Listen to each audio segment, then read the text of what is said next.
Olá pessoal, tudo bem? Estamos aqui hoje para mais uma aula de física, né? Hoje seria a nossa aula 8, relacionada ao K-UNI, onde a gente vai pegar a parte de gases e termodinâmica. Desde o iniciozinho de gases, né? Falar um pouquinho sobre a equação de Clapeyron, resolver exercícios envolvendo a equação geral dos gases, até transformações gasosas, chegando até a parte final ali, que é ciclo de Carnot e máquinas térmicas, tá bom?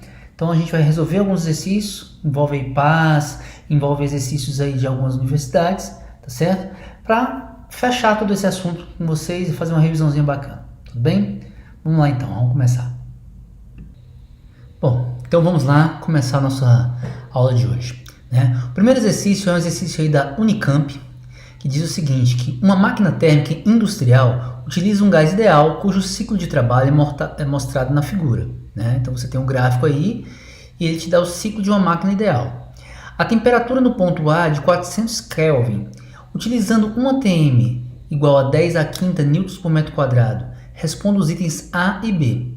O item A diz qual é a temperatura no ponto C e a letra B pede que você calcule a quantidade de calor trocada pelo gás com o ambiente ao longo de um ciclo, né? Então vamos lá, vamos começar ali pela letra A, qual seria a temperatura no ponto C, tá bom? Como é que a gente poderia fazer isso aí? A gente tem o seguinte, ele nos deu o gráfico e disse que a temperatura no ponto A é de 400 Kelvin. Então você conhece a temperatura em um dos pontos do ciclo aí e quer a temperatura em outro ponto, poderia ser no B, no D, no C, tá certo? Ele está pedindo aí no C. Como eu já conheço a temperatura em um ponto, eu posso usar a lei geral dos gases para tentar chegar no outro ponto, já que eu tenho algumas informações a respeito de um ponto específico, que no caso aqui é o ponto A, tá certo? Então vamos lá, olha só.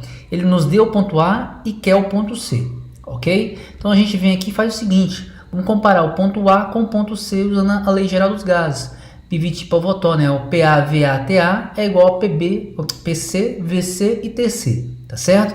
Se você olhar no gráfico, a gente consegue tirar tanto a pressão em A quanto o volume em A também. E aí ele também nos deu a temperatura lá no enunciado, 400 Kelvin. Então eu vou substituir esses valores, tá certo?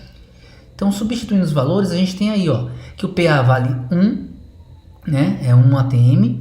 O volume em A é 1 metro cúbico, né? E a temperatura em A é 400 Kelvin.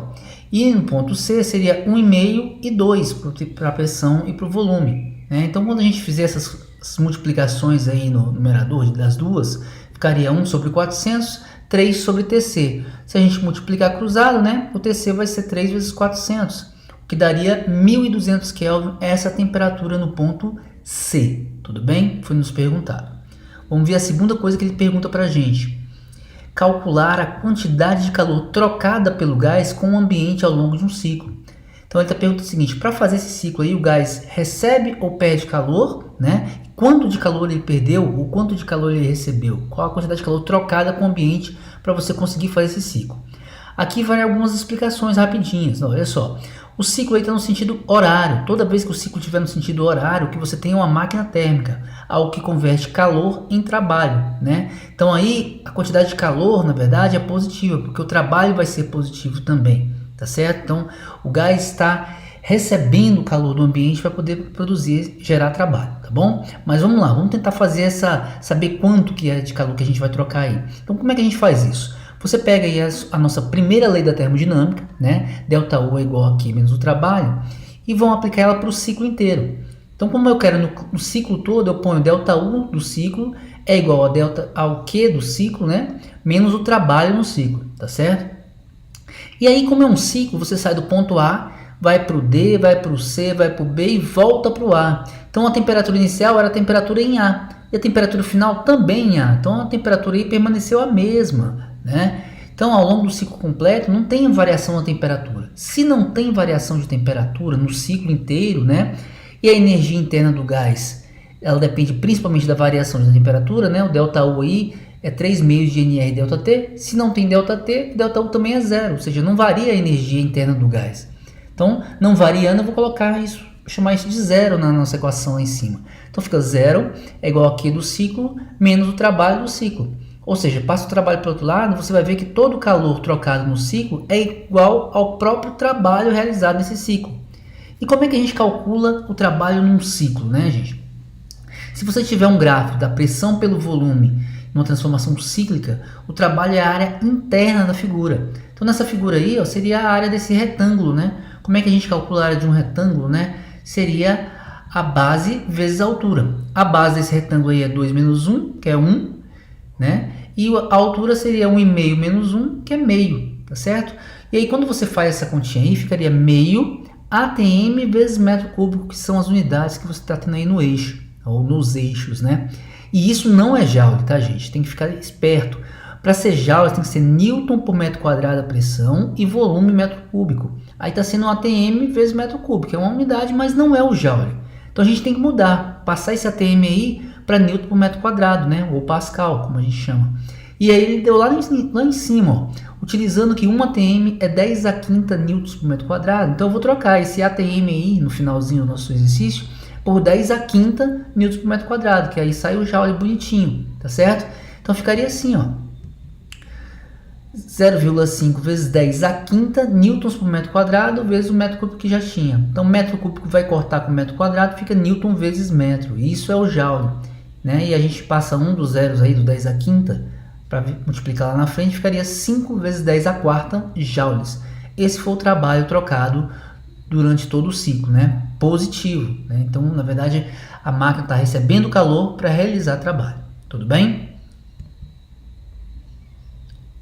Segunda questão, uma questão também da Unicamp, né? Que diz o seguinte: o volume de 1 mol de um gás ideal varia linearmente em função da temperatura, conforme o gráfico abaixo. Calcule o trabalho realizado pelo gás ao passar do estado A para o estado B. Ele te dá alguns dados. Diz que o volume 0, né, o V0 aí, é 15 litros, a temperatura T0 é 300 Kelvin, e o R ele nos deu aí como sendo 8,3 joules por mol vezes K, tá certo? Como é que a gente então vai fazer esse exercício aí? Ele quer saber o trabalho, né? Então vamos lá. Quando você abre aí o gráfico e vai calcular o trabalho, né? A gente tem uma tendência de, me deu um gráfico, então eu vou calcular o trabalho pela área abaixo do gráfico. Só que você tem que tomar muito cuidado. Repare no que são os eixos do gráfico. Ó. O gráfico, na verdade, nesse caso aí, está sendo volume pela temperatura. A gente só calcula o trabalho pela área, gente, se o gráfico for um gráfico PV. Nesse caso é um gráfico VT, então a gente não pode fazer isso. Você não pode pensar em calcular a área aí abaixo do gráfico e dizer que isso é o trabalho, tá certo? Isso está errado. A gente não vai fazer isso. Então, como é que eu posso fazer o exercício, né? A gente tem que lembrar o seguinte: se você tem aí um gráfico de volume pela temperatura e é linear, significa que o que a gente tem nas mãos é uma transformação isobárica, tá certo? Como assim isobárica? A pressão permaneceu constante para que esse gráfico aí do volume e da temperatura tivesse esse comportamento, né? Então, por ser constante, você pode comparar isso aí depois, né? Sabendo o que é a divisão aí do volume pela temperatura, a gente pode fazer o seguinte: usar a expressão do trabalho para uma pressão constante, né? Trabalho é pressão vezes a variação do volume, P delta V, tá certo? E quem é a pressão nesse caso? A gente poderia calcular, já que ela é constante ao longo de toda essa reta aí, escolhe um ponto onde você tem as informações, por exemplo, poderia ser o ponto B, poderia ser o ponto A. Como ele nos deu ali o V0 e o T0, eu vou pegar no ponto A. E se você pegar no ponto A e aplicar a equação de Clapeyron, né? Ficaria PA-VA é igual a NRTA.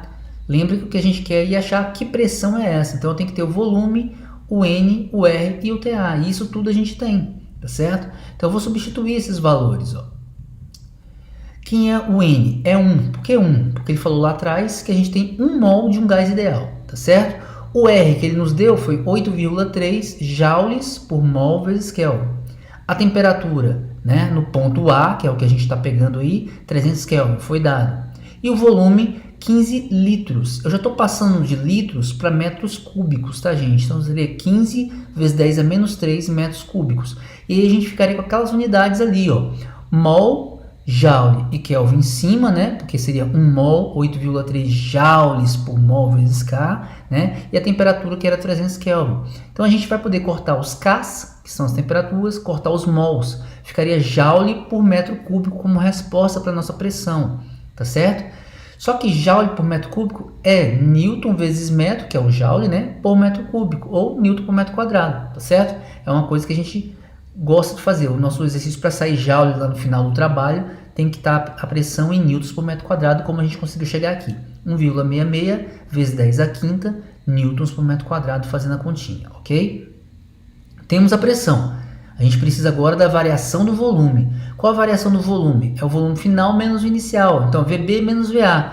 Né? O volume de B para A variou e era 2V0 e V0. Então, um menos o outro daria o próprio V0.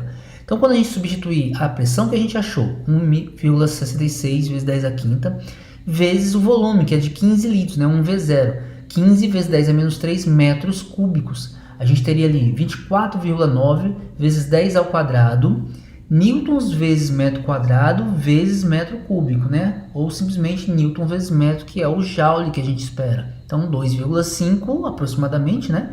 Vezes 10 a terceira joules. Essa seria a resposta do trabalho realizado de A para B, ok? Então, cuidado, só vai fazer pela área se o gráfico for um gráfico PV, tá bom? Questão 3, também da Unicamp, fala o seguinte: o mol de um gás ideal sofre a transformação de A para B para C, indicado no diagrama pressão versus volume da figura a seguir. Então ele faz uma transformação de A para B e depois de B para C. E tem uma isotérmia ligando A e C aí, né? Também para ilustrar o exercício. Então está dizendo que a temperatura no ponto A seria igual à temperatura no ponto C, de acordo com o que está aí no gráfico, tá bom? Ele pergunta qual a temperatura do gás no estado A. Se ele já tivesse dado a temperatura no estado C, por exemplo, bastava dizer que seria a mesma, tá certo? Mas ele não deu. Então você quer calcular a temperatura do gás no estado A, que é um estado específico aí, tendo algumas informações sobre aquele estado. Você tem também a pressão e o volume, que o gráfico está te fornecendo. Então fica fácil da gente calcular essa temperatura utilizando a equação de Clapeyron, né? Você pode pegar, por exemplo, ali e aplicar a equação de Clapeyron. PA vezes VA é igual a nRTA, tá certo? A pressão em A é 3 atm, o volume em A 8 litros, né? O número de mols aí é 1 mol, que ele passou pra gente. O R, eu vou considerar aqui, ele deve ter dado isso em alguma outra parte da prova, né? Como sendo 0,082 atm vezes litro por mol vezes K, tá certo? E aí eu vou achar a temperatura. Então ficaria o seguinte, quando a gente isola a temperatura e substitui os valores, né? Então estaria 3, o 8, como a gente viu pelo gráfico, o 1, que é 1 mol de um gás, tá certo? E o R, que no enunciado não estava, mas eu vou considerar que é 0,082 atm vezes litro por mol vezes K. Ele deve falar sempre, tá? Então eu estou supondo que isso estava em outra parte da prova ou em outra parte da questão, tá bom? Quando você faz essa continha aí, a gente encontra a resposta, 292,68 Kelvin. Essa é a temperatura do gás no estado A, sem problemas, tudo bem? Na letra B, ele pergunta: qual é o trabalho realizado pelo gás na expansão de A para B? Então, você vai desconsiderar o gráfico inteiro, vai pegar só na onde ele está te perguntando. Ele está perguntando de A para B. Então, se você pegar de A para B, repare que o gráfico é um gráfico PV. Então, a área abaixo da curva de A para B te daria o trabalho, tá certo? Então, a gente pode calcular essa áreazinha aí em laranja, tá certo? Que é a área desse retângulo, que ela vai ser igual ao trabalho realizado, tá certo? Pelo menos ao módulo do trabalho, né? Um sinal você vai ter que dar. Se a setinha estivesse voltando ali para a esquerda, né? Por exemplo, no sentido de B para A, você daria o sinal negativo. Como ela está indo de A para B, é uma expansão, o volume está aumentando, o trabalho vai ser positivo, assim como o cálculo da área. Então vamos fazer, ó. O trabalho vai ser dado pela curva, a curvinha laranja. A área de um retângulo é base vezes altura, então você pega a base nesse caso, 10 menos 8, 2. E a altura, 0 para 3, 3, né? 2 vezes 3, 6. 6 o quê? Nesse caso é 6 atm vezes litro, tá? É o que a gente está chegando. Isso não é joules. A gente já viu, para ser joules, a pressão tem que estar em newton por metro quadrado e o volume em metros cúbicos. Então a gente vai converter os dois, tá? Tanto o atm como o litro. O atm é 10 a quinta newtons por metro quadrado, cada atm. Em 1 litro, são 10 a menos 3 metros cúbicos, tá? Então, eu vou substituir nessas letrinhas, a gente já vai colocar os valores corretos, ó. No lugar do atm, eu coloco 10 a quinta newtons por metro quadrado. E no lugar do litro, 10 a menos 3 metros cúbicos. Quando você compõe tudo, né, vai ficar 6 vezes 10 a 2, que é 5 menos 3, né? 10 a 2, newton vezes metro. Só que newton vezes metro é joule, ok? Então, a nossa resposta são 600 joules, né, para o trabalho realizado na expansão de A para B. Tudo bem? Facinho, né? Vamos para a próxima. Exercício 4, né, da Universidade Federal do Rio Grande do Sul. Diz o seguinte: o gráfico que melhor representa a energia cinética média de translação, EC, das moléculas de um gás ideal em função da temperatura absoluta T é o... Qual desses gráficos aí representaria melhor, tá certo? A energia cinética das moléculas do gás, das partículas do gás, em função da temperatura, né? Será que seria a letra A, que ela seria constante em relação à temperatura, a letra B, a letra C, D ou E? Como é que a gente faz essa questão? Então a gente tem que lembrar como é que a gente calcula a energia cinética e do que ela depende, né? Lembra, a gente está mexendo aqui com gás ideal. Então, se é um gás ideal, ele não tem energias potenciais. Toda a energia desse gás é puramente cinética, né? Então, a energia interna do gás é toda ela cinética, ou a energia cinética, né, seria ela igual à energia interna do gás. Como é que a gente calcula esse U, energia interna de um gás? É 3 meios de nRT, tá certo? Então, repara só, para um dado número de moléculas, né, por exemplo, um mol de moléculas, o R é uma constante, e esse número de moléculas, o número de mols do gás, também sendo constante, ficaria 3 meios é um número, o N seria uma constante, o R é uma constante. Então, a energia cinética seria uma constante vezes a temperatura. Então, o que você fizer com a temperatura, modifica a energia cinética. Se eu dobro a temperatura, dobra a energia cinética, né? Elas são diretamente proporcionais, tá? Uma dependência linear. Aumentou a temperatura, você aumenta a energia cinética.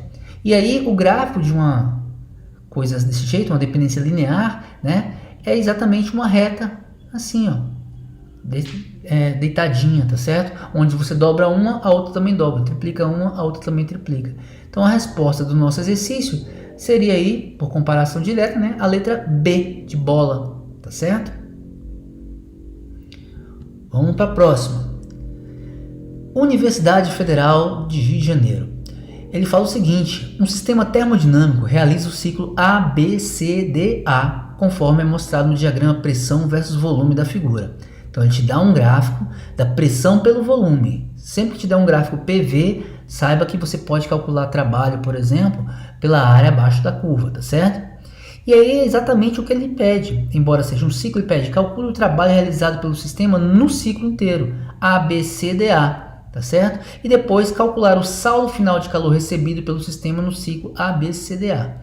Então vamos fazer aí a letra A primeiro, calcular o trabalho realizado pelo sistema nesse ciclo aí. Como é que a gente calcula o trabalho dado um gráfico PV? Como a gente falou, gráfico é PV, a área abaixo da curva te daria o trabalho, tá certo? Então, por exemplo, o trabalho de B para C é a área abaixo dessa curva de B para C. O trabalho de A para B, mesma coisa, a área abaixo da curva de A para B. Nesse caso aí não teria área, né, de A para B. Mas vamos lá, a ideia é essa. E como é um ciclo fechado, todo ciclo fechado, o trabalho é igual à área interna da figura. Então, o trabalho nesse caso aí, no ciclo A, B, C, D e voltar para o A, é essa área laranja aí, ó. Então, a gente só precisa calcular a área dessa figura. Essa figura aí é um trapézio, tá, gente? Por mais torto que esteja aparecendo aí, ele é um trapézio. E num trapézio, a gente precisa identificar quem são as bases do trapézio, que nem sempre vão estar embaixo, tá certo? As bases são sempre os dois lados paralelos. Então, seria essa retinha aí que vai de A para B e de D para C. Essas são as bases do seu trapézio. É com elas que a gente vai calcular a área dessa figurinha aí, tá certo? Então, a gente teria aí, por exemplo, ó, a base maior, esse pedacinho de A para B aí, ó, vai de 12 menos 4, daria 8, né? A base menor, que seria esse pedacinho de D para C, né? Então é 3P0 menos P0, daria 2P0, tá certo? E a altura seria o lado não paralelo, que sobrou, que seria esse aí, ó, 11V0 menos V0, daria 10V0 de altura, tá certo? Então quando você coloca isso na expressão para a área do trapézio, que é base maior mais base menor vezes a altura dividido por 2, você teria 8, que seria a base maior, né, 12 menos 4, daria 8. A base menor, que é 2, né, que é 3 menos P0 ali, 3 menos 1, daria 2. Tudo isso vezes P0, tá certo? Vezes a altura, que é 11V0 menos V0, 10V0, dividido por 2. Então, quando você faz a continha, daria 10P0 vezes 10V0 dividido por 2, o que daria 50P0V0, tá? Então, essa é a área dessa figura. E o trabalho seria exatamente o valor dessa área, positivo, que está no sentido horário. Tudo bem? Na letra B, ele pede para você calcular o saldo final de calor recebido pelo sistema no ciclo. O calor poderia ser recebido ou cedido, vai depender aí, no caso, da direção das setas. Como elas estão no sentido horário, o calor foi recebido, é uma máquina térmica, ela troca calor e realiza trabalho, recebe calor e realiza trabalho. Então você vai receber calor aí. E como é que a gente faz isso? Como a gente já fez lá atrás, Você pega a equação da primeira lei da termodinâmica, que diz que ΔU é Q menos o trabalho. Todo ciclo, todo ciclo fechado, você volta para o mesmo ponto. Então não há mudança na temperatura. Não há mudança na temperatura, a sua energia interna é zero. A variação da energia interna é zero. E aí quando você passa o trabalho para o outro lado, todo calor cedido ou recebido aí seria igual ao módulo do trabalho. Nesse caso, como é positivo, tirei os módulos aí. Então vou dizer o seguinte, todo calor foi igual ao trabalho realizado. Como na letra A a gente já tinha calculado o trabalho, que era 50 P0 V0, é só substituir isso. Então o calor seria igual àquele trabalho, 50 P0 V0 joules, ok? Essa seria a resposta da letra B. Questão 6, esse é da AFA, bem interessante também. Olha o que ele diz. Um gás ideal monoatômico sofre as transformações de A para B e BC representadas no gráfico PV abaixo. Gráfico PV, Isso é importante, a gente sempre está olhando se o gráfico é PV. Analisando o gráfico, pode-se afirmar que, na transformação de A para B, o gás recebe calor do meio externo, de B para C, a energia interna do gás aumenta, de A para B, o gás perde calor para o meio externo, ou de B para C, a energia interna do gás diminui. Então, na verdade, são duas afirmações básicas. Ele está perguntando se o gás recebe ou perde calor para o meio, nas transformações AB aí, e em relação a BC, se a energia do gás aumenta ou a energia do gás diminui. Então, a gente pode fazer o seguinte, pode começar por AB ou pode começar por BC, por onde você achar que é mais simples, Eu vou começar pela BC, que está sugerindo aí a gente ter uma transformação isotérmica, pela forma do gráfico aí, tá certo? Então, como é que a gente faz isso? Se eu estou achando que é isotérmica, eu isolo o T na nossa formulazinha do PV igual a nRT. Isolando o T, você teria PV sobre nR. Como o N é um número constante de mols, e o R também é uma constante, o produto PV te dá o tom da temperatura. Quanto maior o produto PV, maior vai ser a sua temperatura. Então, por exemplo, olhando ali pelo ponto B, se a gente olhar no ponto B, quem é o produto PV? É 2P vezes 2V. Isso daria 4PV, que está em relação à temperatura, seria 4PV ali, sobre NR, logicamente, tá certo? E se você olhar no ponto C, vai ficar o P, que é a depressão, vezes o volume, que é 4V. E quando você faz a continha, vai ficar 4PV também. Isso significa que a temperatura em B é igual à temperatura em C. As temperaturas são iguais, tá certo? Já que o produto PV é igual. Como a temperatura é igual, a energia interna, a temperatura não muda, então a energia interna também não vai mudar, tá certo?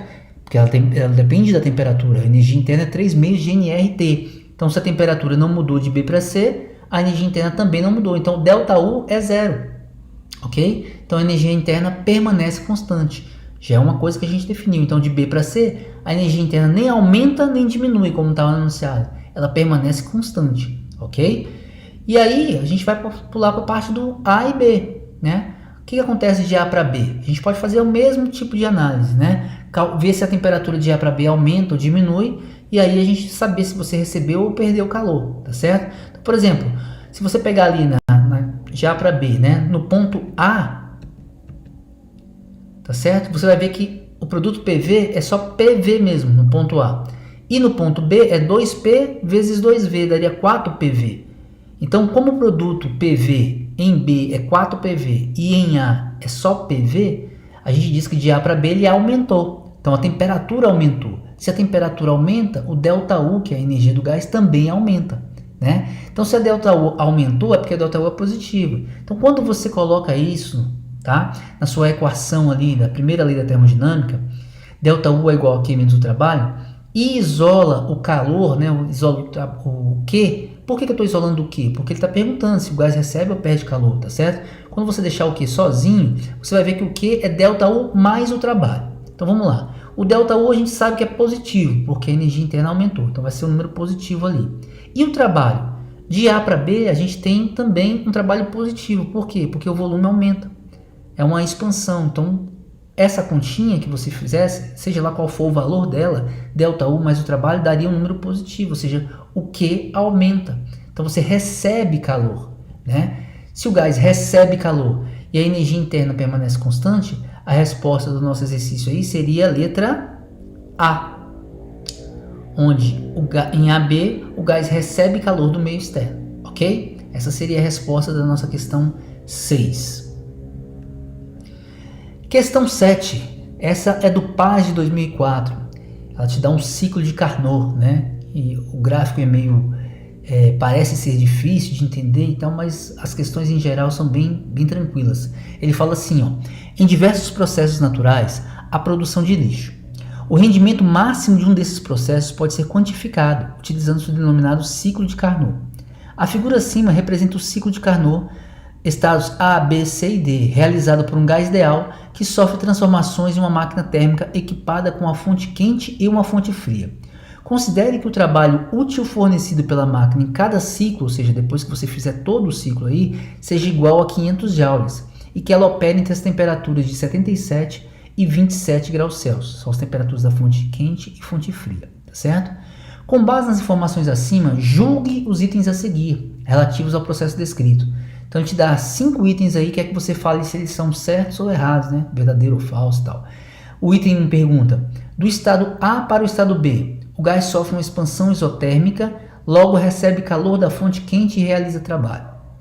A 2, do estado B para o estado C, ocorre a expansão adiabática e como a temperatura diminui, o sistema perde calor para a fonte fria. 3, o ciclo representado na figura é de um sistema ideal com rendimento de 100%. 4, a quantidade de calor retirada da fonte quente após um ciclo é menor do que 3.000 joules. E 5, se após 10 ciclos a máquina térmica considerada terá fornecido um trabalho igual a 5.000 joules. Então vamos fazer um a um, tá certo? Vamos pegar aqui o primeiro, olha só. Do estado A para o estado B, o gás sofre expansão isotérmica, logo recebe calor da fonte quente e realiza trabalho. No ciclo de Carnot, gente, essa transformação de A para B, se você reparar aí no gráfico, toda ela está sobre a curva T1, né, de temperatura T1. Então ali é sim uma isotérmica. E é uma expansão, porque o volume está aumentando de A para B. Pode reparar pelo gráfico, tá certo? Agora, o fato de ser uma expansão isotérmica significa que ele recebe calor da fonte quente e realiza trabalho? Como é que você pode fazer isso, né? Se você pegar aí a primeira lei da termodinâmica, ΔU é Q menos o trabalho, tá certo? Se é isotérmica, não tem variação de temperatura, então o ΔU aí é zero, tá certo? Se o ΔU é zero, o nosso Q é igual ao trabalho. Como o trabalho é positivo, o Q também vai ser positivo, ou seja, significa que você recebe calor. Portanto, o item 1 está correto, tá? É um item certo, é um item correto, tudo bem? Vamos para o item 2. O item 2 fala assim, do estado B para o estado C, ocorre uma expansão adiabática e como a temperatura diminui, o sistema perde calor para a fonte fria. Será que isso está certo ou errado, né? Então vamos lá, vamos analisar por partes. De B para C, ocorre uma expansão adiabática. Repara que do B para o C, ele está indo de uma curva de temperatura T1 para uma curva de temperatura T2, onde a curva que está acima, que é TU, ela é sempre mais quente do que as curvas que vêm abaixo. Então, ele está indo de uma temperatura maior para uma temperatura menor, né? E também o seu volume está aumentando, então é uma expansão, e a expansão que une duas curvas de temperatura é uma curva adiabática, como nesse caso aí. Então tá certo, é uma expansão adiabática. Agora, a temperatura diminuiu? Sim, diminuiu. Sempre as temperaturas das curvas mais altas são maiores do que as temperaturas das curvas mais baixas, né? Isso significa que o sistema perdeu calor para a fonte fria, né? Então, se a temperatura está diminuindo, significa que ele perde calor para a fonte fria. Então, como é que a gente faz isso, né? ΔU é igual a Q menos o trabalho. Se é adiabática, gente, a quantidade de calor trocada é zero, né? Transformações adiabáticas não trocam calor com o ambiente. Então, portanto, o sistema nem perde calor, nem ganha calor, tá certo? Ele não troca calor com o ambiente. Portanto, esse item está errado, embora no início lá parecia que estava tudo certinho, tudo bem? Vamos lá para o item 3. O ciclo representado na figura é de um sistema ideal com rendimento de 100%. Gente, esse ciclo que está aí é chamado de ciclo de Carnot. O que é o ciclo de Carnot? Né? É um ciclo ideal, né? Só existe no papel, que te dá a informação do maior rendimento que aquela máquina poderia ter operando com aquelas temperaturas, né? Então, se você fizer uma máquina aí na sua casa que vai de 77 para 27 graus Celsius, aí, opera entre essas duas temperaturas, essa máquina vai ter um rendimento.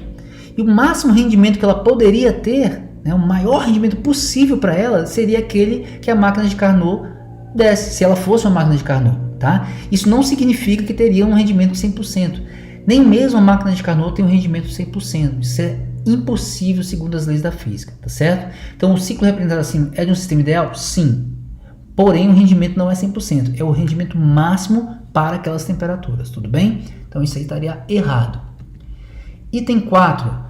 A quantidade de calor retirada da fonte quente após um ciclo é menor do que 3.000 joules? Então, como é que a gente pode fazer isso, né, gente? A gente pode partir pelo seguinte. É muito difícil você calcular o trabalho total desse ciclo aí fazendo as contas, porque você teria essas curvas aí, a gente não consegue, por exemplo, ter o valor exato delas com a matemática de ensino médio, tá certo? Então a gente vai partir pela parte do rendimento, vamos descobrir qual é o rendimento dessa máquina e a partir do rendimento a gente descobre quanto de calor você tirou ou deu para sua, né, para sua máquina, tudo bem? Então vamos lá. Em um ciclo de Carnot, o rendimento pode ser calculado por... Só no ciclo de Carnot, o rendimento pode ser calculado em função das temperaturas, tá certo? Máquinas normais, máquinas reais, você põe assim, 1 menos Q2 sobre Q1. É sempre pelas quantidades de calor trocadas, tá certo? Na máquina de Carnot, você considera que as temperaturas podem substituir esses Qs aí, tá? Então, só se a máquina for ideal ou de Carnot que você pode aplicar essa expressão. E aí a gente vai substituir os valores de T2 e de T1. Quem é T2? É a temperatura da fonte fria, tá? E T1, temperatura da fonte quente. Nesse caso, o quente é das duas temperaturas lá de cima, a maior delas, né? O T1 seria a fonte quente, 77 graus Celsius, e T2, os 27 graus Celsius. Aqui o problema maior é que você não pode jogar esses valores ali em graus Celsius. Esses valores sempre têm que ser jogados ali em Kelvin, ok? Então a gente vai substituir os valores 77 e 27 graus Celsius ali para Kelvin e substituir. Então, os 27 daria 300 Kelvin e os 77, 350 Kelvin. Quando você joga ali, ficaria 50 por 350, 1/7. Esse é o rendimento dessa máquina, 1/7, tá certo? Então, 1/7 da energia que chega até ela se transforma em trabalho, o resto é perdido. É isso que está dizendo o cálculo do rendimento. E aí, você agora tenta, a partir dessa informação, achar qual é, então, a quantidade de calor que foi trocada, né? A quantidade de calor que foi retirada da fonte quente, o nosso Q1. Como é que você pode fazer isso? Sabendo que o rendimento de uma máquina pode ser calculado como energia útil pela energia total, ou seja, o trabalho pelo Q1, tá certo? Como o trabalho ali foi dado para a gente, que era de 500 joules a cada ciclo, a gente tem como calcular o Q1, né? Você substitui o N, que é o rendimento aí, 1/7, é igual a 500 dividido por Q1. E aí, multiplicando cruzado, você tem que a fonte quente, né, retira 3.500 joules por ciclo. Ele falou lá no item que a quantidade de calor retirada da fonte quente após um ciclo é menor do que 3.000 joules. E a gente acabou de fazer a conta e viu que era 3.500, maior do que 3.000 joules. Portanto, o item está errado, tudo bem? Item 5.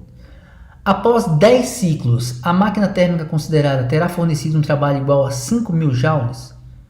Bom, aqui é bem direto, né, gente? No enunciado ele falou que o trabalho útil fornecido pela máquina em cada ciclo é igual a 500 joules. Então, após 10 ciclos, 10 vezes 500 seriam 5.000 joules, né? Então, uma regrinha de 3 simples aí mostraria que você teria realmente 5.000 joules. Portanto, esse item está correto, tá? Sem peguinha, sem pegadinha, sem nada.